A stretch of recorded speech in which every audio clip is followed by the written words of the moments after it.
Le code électoral du Bénin est formel, est électeur dans des conditions bien déterminées. Toute personne de nationalité béninoise âgée de 18 ans révolue au jour du premier scrutin d'une année électorale. Pour l'élection présidentielle du 12 avril 2026, de nouveaux majeurs connaîtront leur premier vote. C'est le cas de Nadège, 22 ans, qui n'a jamais accompli ce devoir.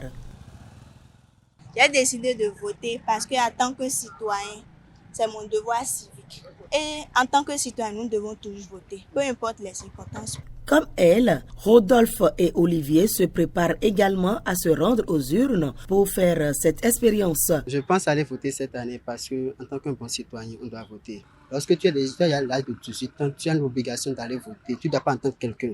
Tu dois aller voir comment ça se fait. Et là, toi, dis, moi-même, je suis allé voter. Là, je peux mobiliser les yeux pour aller voter également. Pour moi, seul peut changer quelque chose. C'est important, c'est impératif. Il faut le faire.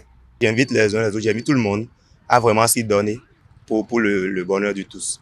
Et si de plus en plus de jeunes se sentent concernés par le processus électoral, c'est grâce au travail de certains mouvements et associations.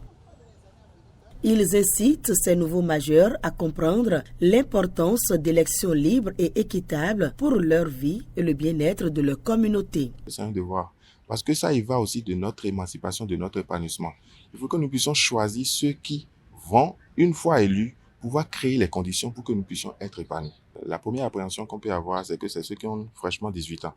Mais aujourd'hui, dans la réalité, les nouveaux majeurs, il y en a qui ont même 35 ans, 40 ans, mais qui n'ont jamais voté en réalité, qui n'ont jamais pu exercer ce droit-là de vote. Donc, on leur montre les avantages de poser sur ces citoyens-là. Les activités sur le terrain impactent vraiment ces nouveaux majeurs-là parce qu'on se rend compte que la majorité avait une mentalité de « ce n'est pas pour moi », même si je ne vote pas, d'autres vont le faire. Mais avec les rencontres, les discussions, il y a beaucoup qui changent de façon de voir et qui comprennent le bien fondé de poser ces actes-là. Voilà qui permet d'espérer voir remonter l'intérêt pour les urnes face aux faibles participations électorales. Visiblement, les jeunes en âge de voter prennent la mesure de leurs responsabilités citoyennes pour l'avenir du pays à travers leur suffrage. Pourquoi il n'est pas encore là? Parce que c'est qu'aujourd'hui, tu as l'âge de décider. Aujourd'hui, tu as